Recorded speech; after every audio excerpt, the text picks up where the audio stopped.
பண்ணையெல்லாம் பொன் கொழிக்க செய்திடுவோம், அதில் பன்மடங்கு உற்பத்தியை பெருக்கிடுவோம். பண்ணையெல்லாம் பொன் கொழிக்க செய்திடுவோம், அதில் பன்மடங்கு உற்பத்தியை பெருக்கிடுவோம். உழவர் உலகம். கண்மணி போல் நெல்மணியை வளர்த்திடவே நாடும் கருத்துரைக்கும் ஒளிபரப்பை கேட்டிடுவோம். கண்மணி போல் நெல்மணியை வளர்த்திடவே நாடும் கருத்துரைக்கும் ஒளிபரப்பை கேட்டிடுவோம். என்ன வெண்பா, தோட்டத்துல இருந்து பறிச்சு வச்ச பூக்கள் எல்லாம் அப்படியே இருக்கு, ஏன் சந்தைக்கு கொண்டு போகலையா? வா மருதாணி, இந்த பூக்கள் எல்லாம் வெளியூருக்கு போகுது. அட அப்படியா, வெளியூருக்கு கூட உங்க பூவெல்லாம் அனுப்புறீங்களா? ஆமா புள்ள, இப்பெல்லாம் நாங்க எங்க தோட்டத்துல புதுவிதமான தொழில்நுட்பங்களை பயன்படுத்தி மலர் சாகுபடி செய்யறோம். இதனால மலர்களோட விளைச்சல் அதிகமா இருக்கு. கூடுதல் விளைச்சல் கிடைக்கிறதுனால அத வெளி மாநிலத்துக்கும் வெளிநாட்டுக்கும் ஏற்றுமதி செய்யறோம். வெண்பா, கேட்கவே ஆச்சரியமா இருக்கு பிள்ளை. அழகுக்காக பூச்செடிகளை வச்சு வளர்க்கறத பாத்திருக்கேன். பூக்களோட உற்பத்தியும் அதிகரித்து அதையே வணிக ரீதியில கொண்டு போய் உங்க வாழ்வாதாரத்துக்கே நல்ல வழிகாட்டிய மாத்திருக்கீங்க. ஆமா மருதாணி, மலர்கள் சாகுபடி செய்யறதுனால மனசுக்கு அமைதியும் புத்துணர்ச்சியும் கிடைக்குது. இதையே நாம ஏன் தொழிலா ஆரம்பிக்க கூடாதுன்னு நினைச்சு பல ரகங்கள் மலர்களை நாங்க சாகுபடி செய்யறோம். இது எல்லாத்துக்கும் எங்களுக்கு உதவியா இருக்கிறது உயர் தொழில்நுட்ப முறைதான். அது என்ன பிள்ளை உயர் தொழில்நுட்ப முறை? இப்போ உனக்கு இத பத்தின தகவல்களை தெரிஞ்சுக்கணும், அம்புடுதானே? ஆமா வெண்பா. இப்ப நம்ம ஊர்ல விவசாய கூட்டம் நடக்க போகுது. மலர்கள் சம்பந்தமான விவரங்களை அங்க சொல்ல போறாங்க. நான் அந்த கூட்டத்துக்கு போக போறேன். நீயும் வந்து என் கூட அவங்க சொல்ற தகவல்களை கேட்டு தெரிஞ்சுக்கோ. சரி புள்ள, இப்பவே வந்து அவங்க சொல்ற விவரங்களை கேட்டு தெரிஞ்சுக்கிறேன். அடடா, விவரங்களை கேட்க எம்பிட்டு பேர் வந்திருக்காங்க. ஆமா வெண்பா, யாரு வந்து என்ன விவரம் சொல்ல போறாங்க? சொல்றேன் புள்ள. உயர் தொழில்நுட்ப முறையில் மலர் சாகுபடி பத்தி கலவை ஆதிபராசக்தி தோட்டக்கலை கல்லூரி உதவி பேராசிரியர் எம் ராஜசெல்வம் அவங்க தான் வந்து விவரங்களை சொல்ல போறாங்க. நல்ல கவனமா கேட்டுக்கோ.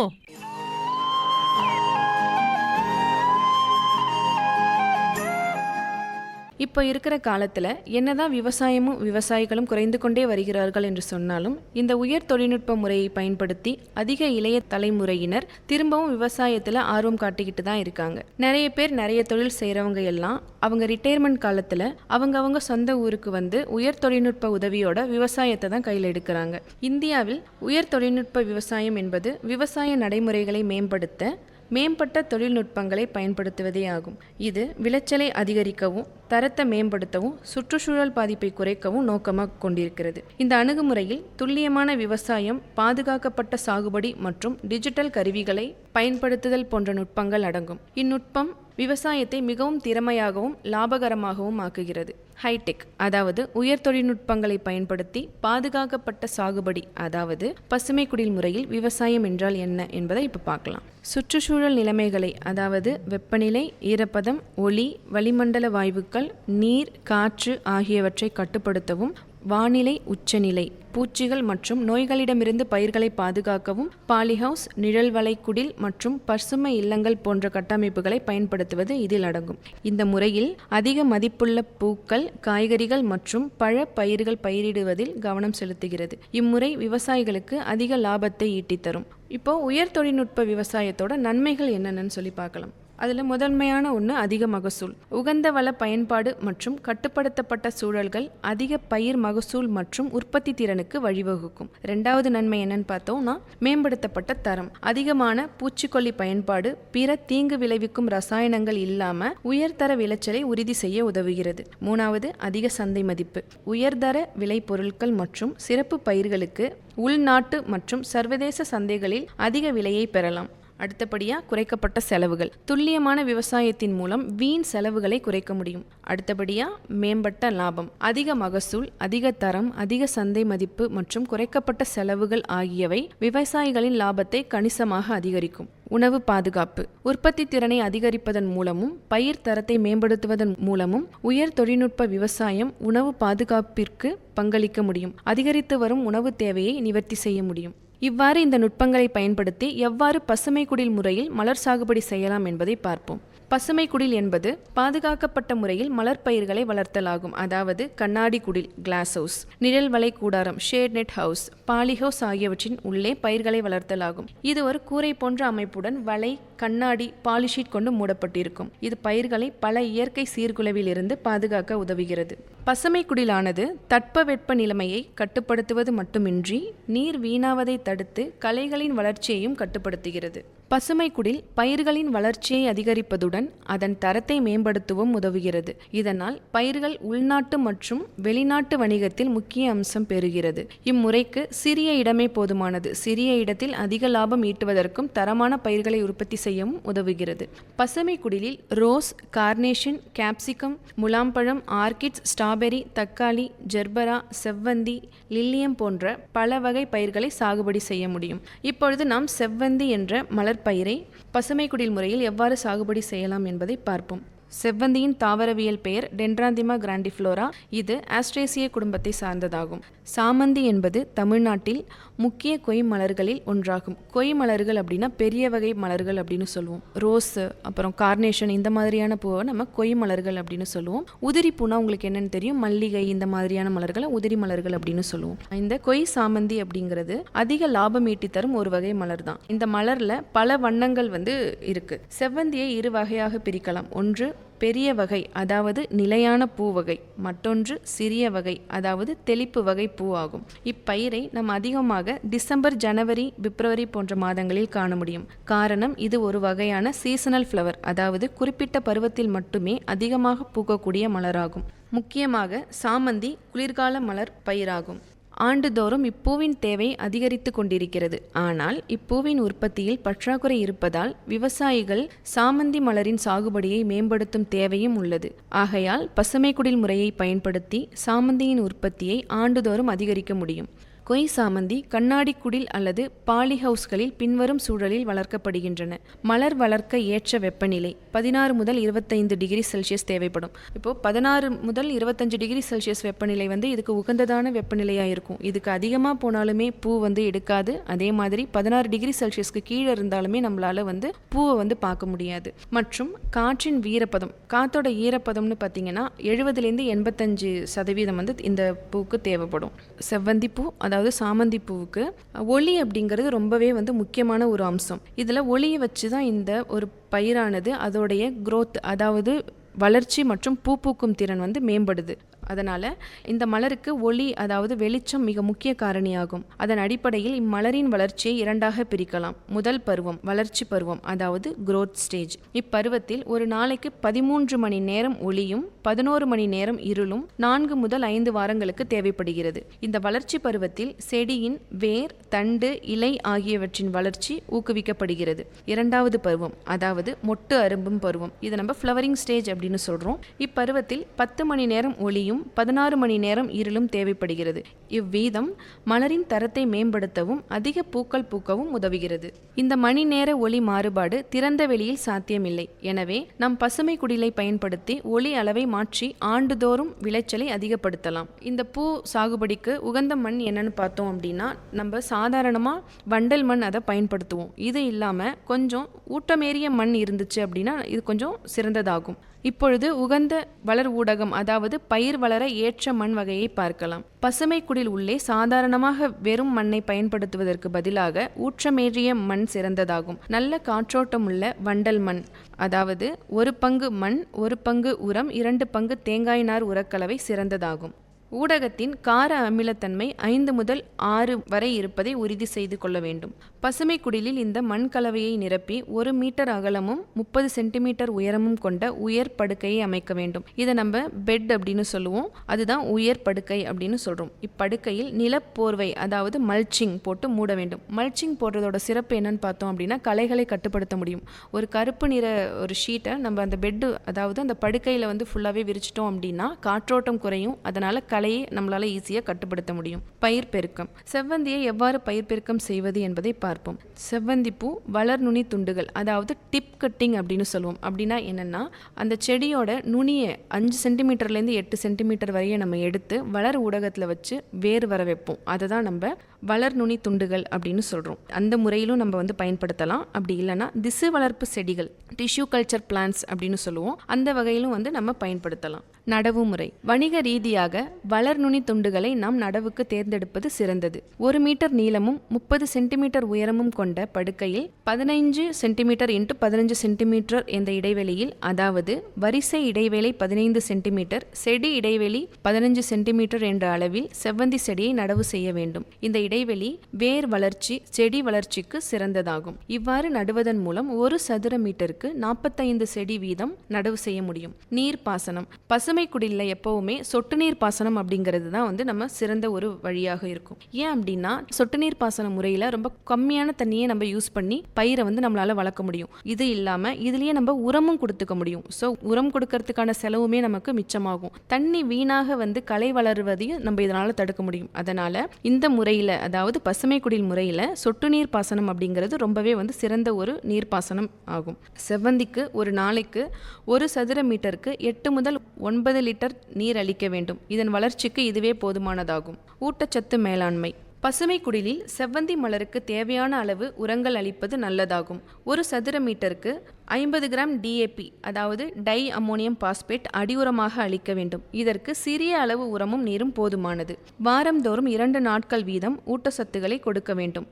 இதை நீர்வழி பாசனம், அதாவது ஃபெர்டிகேஷன் முறையில் கொடுக்க வேண்டும். இவ்வாறு செய்வதன் மூலம் அனைத்து செடிகளுக்கும் சமமான நீர் மற்றும் உரம் போய் சேரும். எனவே வளர்ச்சியில் எந்த பாதிப்பும் ஏற்படாது. இதனால் நேரம் மற்றும் செலவு மிச்சமாகிறது. ஊட்டச்சத்து அளிப்பதற்கு ஒரு கால அட்டவணையை போட்டுக்கொள்வது நமக்கு எளிமையாக இருக்கும். இவ்வாறு திங்கள் மற்றும் புதன்கிழமை முறையே வாரத்திற்கு 2 முறை உரமளிக்க வேண்டும். 1 சதுர மீட்டருக்கு 3 கிராம் ஆல்-19 19 உரம் அப்படின்னு சொல்லுவோம். அதே மாதிரி 1 சதுர மீட்டருக்கு 3 கிராம் பொட்டாசியம் நைட்ரேட் நம்ம கொடுக்கணும். அதே போல் 1 சதுர மீட்டருக்கு 2 கிராம் கால்சியம் அம்மோனியம் நைட்ரேட் அப்படிங்கிற உரத்தை திங்கள் மற்றும் புதன்கிழமை முறையே அளிக்க வேண்டும். நடவு செய்த 3 வாரங்களில் முதல் முனை முறித்தல் அல்லது நுனியை கிள்ளிவிட வேண்டும். நுனி கிள்ளுதல் அப்படின்னா என்னன்னா, ஒரு தாவரம் வளர்ந்துச்சு அப்படின்னா ரொம்ப ஹைட்டாக போக விடாமல் அதோட பக்கவாட்டு கிளையை ஊக்குவிக்கிறதுக்காக நம்ம நுனியை கிள்ளி விடுவோம். இது மாதிரி நுனி கிள்றதுனால பூக்களோட மகசூல் அதிகமாகும். அதுதான் நுனி கிள்ளி விடுதல் அப்படின்னு சொல்லுவோம். இந்த செவ்வந்தி பூக்கு நமக்கு 2 முறை நுனியை கிள்ளி விட வேண்டும். ஃபர்ஸ்ட் பார்த்தீங்க அப்படின்னா, நடவு செய்த 3 வாரங்களில் முதல் முனை முறித்தல் அல்லது நுனி கிள்ளி விட வேண்டும். 2வது நுனி கிள்ளுதல் 5வது வாரத்தில் செய்ய வேண்டும். இவ்வாறு செய்வதன் மூலம் பக்கவாட்டு கிளை வளர்ச்சியை ஊக்குவிக்க முடியும். மொட்டு நீக்குதல், அதாவது டிஸ்பட்டிங் அப்படின்னு சொல்லுவோம். நிலையான மற்றும் பெரிய மலர் ரகங்களில் பக்கவாட்டு பூ மொட்டுகளை நீக்கிவிட வேண்டும். தெளிப்பு அல்லது சிறிய மலர் ரகங்களில் நுனி மொட்டுகளை நீக்க வேண்டும். இவ்வாறு செய்வதன் மூலம் நல்ல தரமான பூக்களை உற்பத்தி செய்ய முடியும். பூக்களின் தண்டு நீளத்தை அதிகரிக்க நடவு செய்த 30, 45 மற்றும் 60வது நாட்களில் GA3, அதாவது ஜிப்ரலிக் அமிலம் 50 ppm தெளிக்க வேண்டும். GA3 என்பது பூக்களின் அளவு மற்றும் வாழ்திறனை அதிகரிக்கிறது. அறுவடை. பொதுவாக சிறிய ரக செவ்வந்தி நடவு செய்ததிலிருந்து 45 முதல் 55 நாட்களில் பூ பூக்க தொடங்குகிறது. 60வது நாளில் அறுவடைக்கு தயாராகிறது. சிறிய வகை மலர்கள் முழுவதும் மலர்ந்த பிறகு அறுவடை செய்ய வேண்டும். பெரிய ரக செவ்வந்தி பூ நடவு செய்ததிலிருந்து 100 நாட்கள் முதல் 110 நாட்களில் அறுவடைக்கு வந்துவிடும். இந்த ரக பூக்களில் இதழ்கள் 2 to 3 வரிசை செங்குத்தாக இருக்கும். அதாவது கப் ஷேப் அப்படின்னு சொல்லுவோம். அந்த 2 அடுக்கு இதழ் மட்டும் கப் ஷேப்ல மேல செங்குத்தா இருக்கும் பொழுது நம்ம அறுவடை செய்ய வேண்டும். சாகுபடி. பெரிய மலர்கள் 1 சதுர மீட்டருக்கு 67 முதல் 70 மலர் தண்டுகளும், சிறிய ரகத்தில் 1 சதுர மீட்டருக்கு 260 மலர் தண்டுகளும் அறுவடை செய்யலாம். இப்போ பசுமை குடில், அதாவது கிரீன் ஹவுஸ் அமைக்கிறதுக்கான மானியம் பற்றி பார்க்கலாம். நம்ம கவர்மெண்ட் ஆஃப் தமிழ்நாடு, அதாவது அரசு தோட்டக்கலை மற்றும் மலைப்பயிர் துறை பசுமை குடில் அமைக்க மானியமும் தருகிறது. அதில் 50% மானியம் என்ற அளவு அவங்க கொடுக்குறாங்க. இதில் ஒரு தனி மனிதனுக்கு 4000 சதுர மீட்டர் என்ற அளவு வரைக்கும் அரசு 50% மானியத்தில் இதை வழங்குது. இதை பயன்படுத்தி விவசாயத்தை அதிகப்படுத்துமாறு விவசாயிகளை கேட்டுக்கொள்கிறோம்.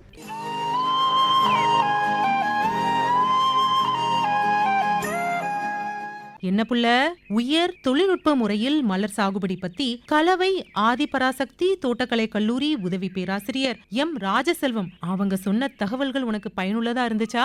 வெண்பா, எல்லா விவரங்களையும் ஒண்ணு விடாம கேட்டுக்கிட்டேன். இந்த விவரங்களை நான் முறையா பயன்படுத்தி மலர் சாகுபடியில அதிகப்படியான விளைச்சலை எடுக்க போறேன். நல்லது புள்ள. புது விதமான தொழில்நுட்பங்கள் கொண்டு நாம விவசாயம் பார்க்கறதுனால நேரமும் மிச்சமாகுது, நமக்கு ரெட்டிப்பு மகசூலும் அதிக அளவு வருமானமும் கிடைக்குது. ரொம்ப சரியா சொன்ன வெண்பா. அப்ப நாம புறப்படலாமா? சரி புள்ள, அங்க பாரு மாணிக்க அண்ணன் டிராக்டர் வருது, அதுலயே போயிடலாம். சரி வெண்பா.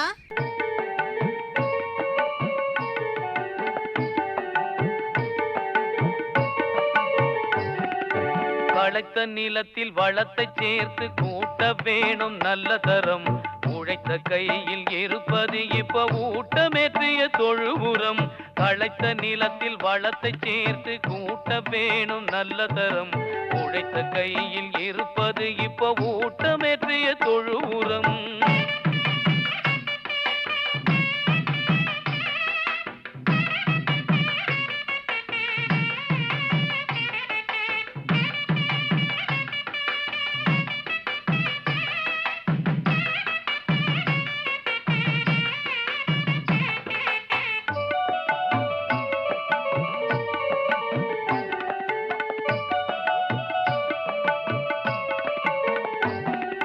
செழித்து வளர உணவு சத்து சிறந்த முறையில் கிடைத்திடும். செழித்து வளர உணவு சத்து சிறந்த முறையில் கிடைத்திடும். கரைத்த நிலையில் இல்லாத சத்தும் கரைந்து வேரை அடைந்திடும். கரைத்த நிலையில் இல்லாத சத்தும் கரைந்து வேரை அடைந்திடும். விளைச்சல் பெருகிடும், நூற்புழுக்கள் அருகிடும். விளைச்சல் பெருகிடும், நூற்புழுக்கள் அருகிடும். வளைத்த நிலத்தில் வளத்தை சேர்த்து கூட்ட வேணும் நல்ல தரம். உழைத்த கையில் இருப்பது இப்ப ஊட்டமேற்றிய தொழு உரம். வளைத்த நிலத்தில் வளத்தை சேர்த்து கூட்ட வேணும் நல்ல தரம். உழைத்த கையில் இருப்பது இப்ப ஊட்டமேற்றிய தொழு உரம்.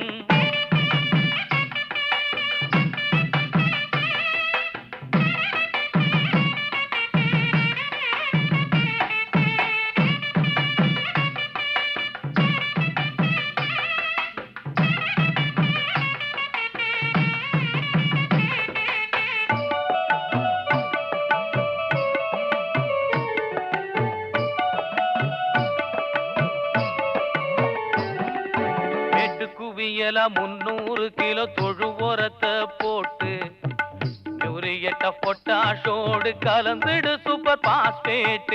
வெட்டு குவியல 300 கிலோ தொழு உரத்தை போட்டு யூரியட்ட பொட்டாஷோடு கலந்துடு சூப்பர் பாஸ்பேட்.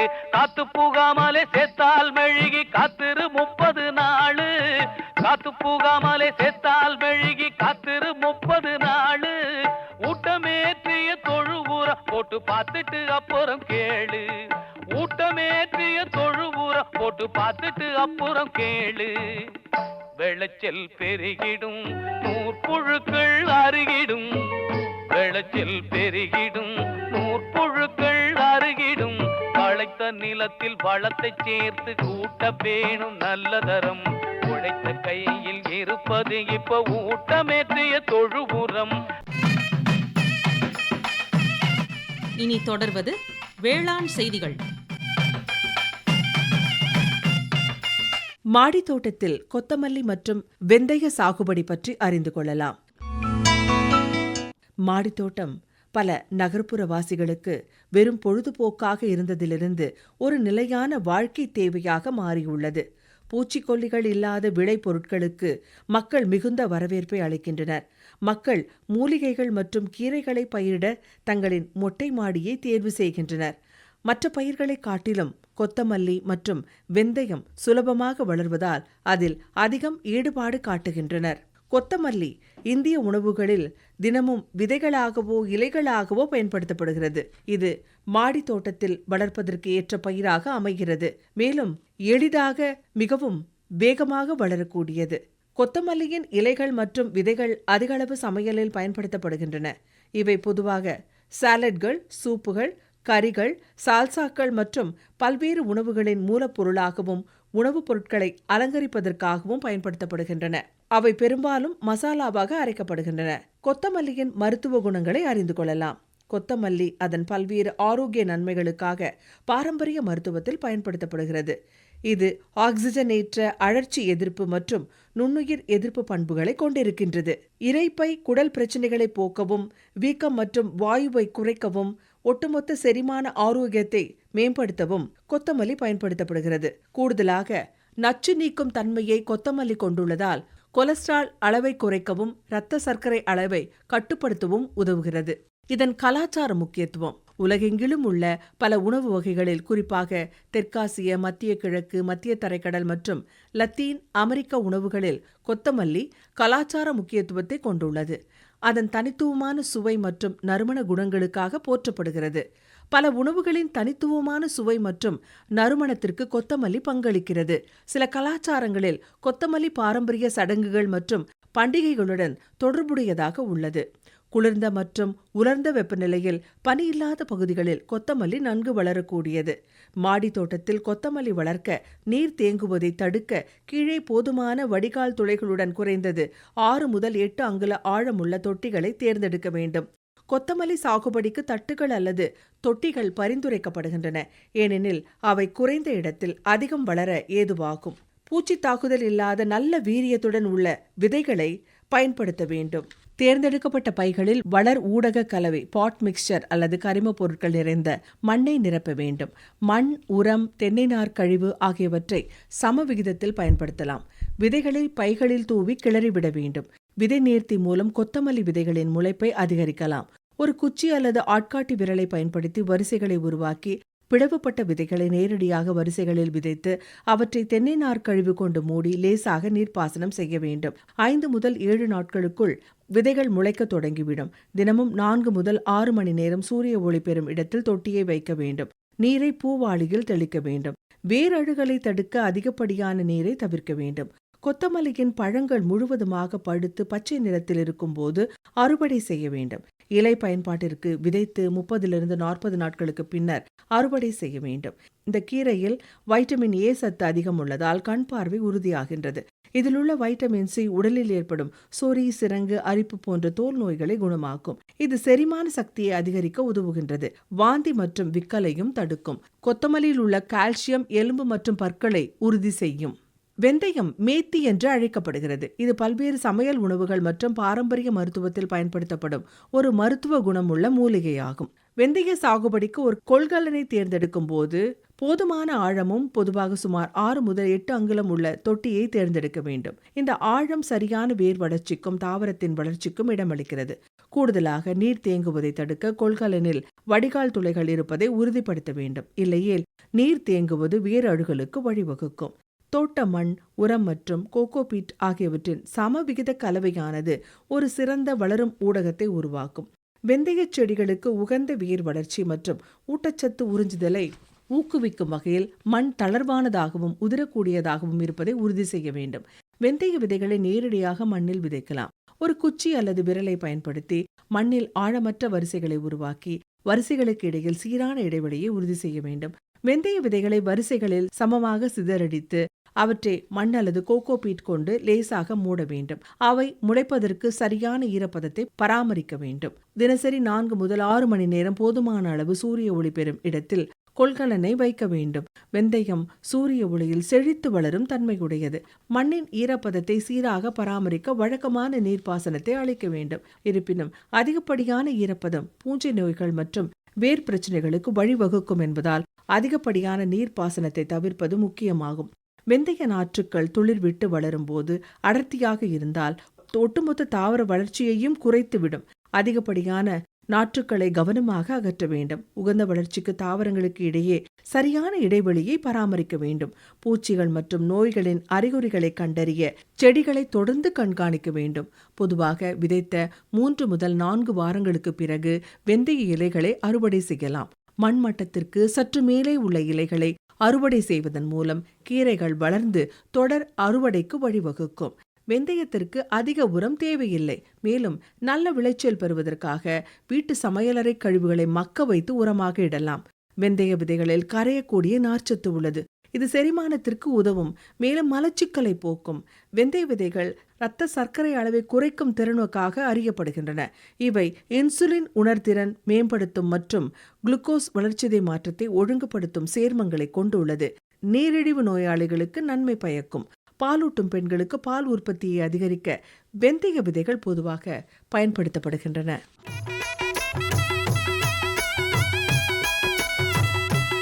இதுவரை வேளாண் செய்திகள் கேட்டீர்கள்.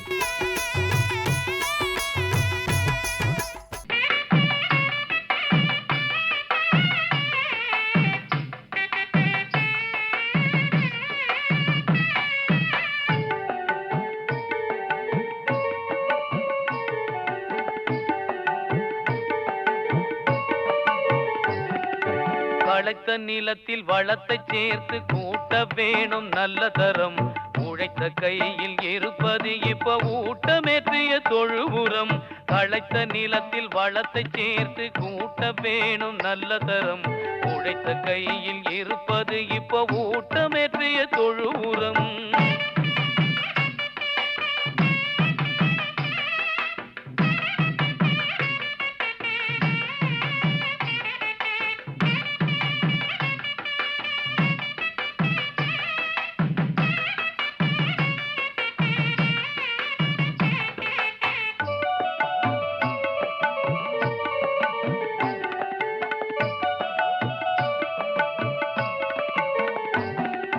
செழித்து வளர உணவு சத்து சிறந்த முறையில் கிடைத்திடும். செழித்து வளர உணவு சத்து சிறந்த முறையில் கிடைத்திடும். கரைத்த நிலையில் இல்லாத சத்தும் கரைந்து வேரை அடைந்திடும். கரைத்த நிலையில் இல்லாத சத்தும் கரைந்து வேரை அடைந்திடும். விளைச்சல் பெருகிடும், நூற்புழுக்கள் அருகிடும். விளைச்சல் பெருகிடும், நூற்புழுக்கள் அருகிடும். களைத்த நிலத்தில் வளத்தை சேர்த்து கூட்ட வேணும் நல்ல தரம். உழைத்த கையில் இருப்பது இப்ப ஊட்டமேற்றிய தொழு உரம். களைத்த நிலத்தில் வளத்தை சேர்த்து கூட்ட வேணும் நல்ல தரம். உழைத்த கையில் இருப்பது இப்ப ஊட்டமேற்றிய தொழு உரம்.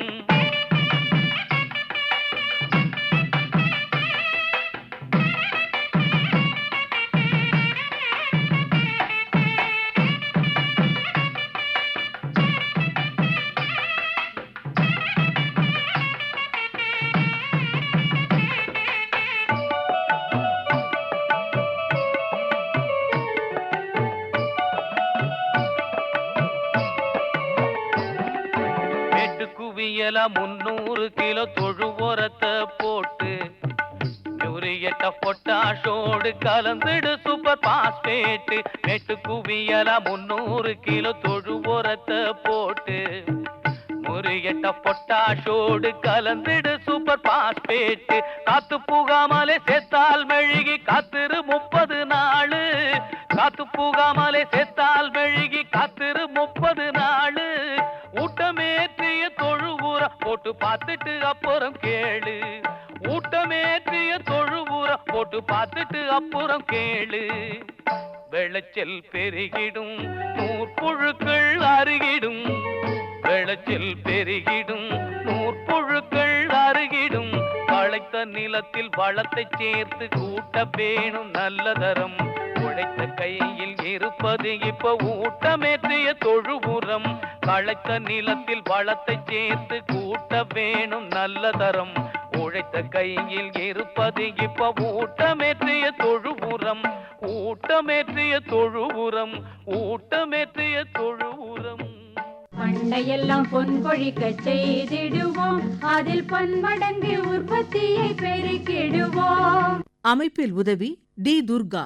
கண்மணி பொல்லில் மணியை வளர்த்திடவே நாடும் கருத்துரைக்கும் ஒலிபரப்பை கேட்டிடுவோம். அமைப்பு எஸ். முருகேசன். உண்ணும் பொருள் அத்தனையும் விளைத்திடுவோம். நித்தம் உழைப்பால் நில மகளை வணங்கிடுவோம். இத்துடன் இன்றைய உழவர் உலகம் நிகழ்ச்சி நிறைவடைகிறது.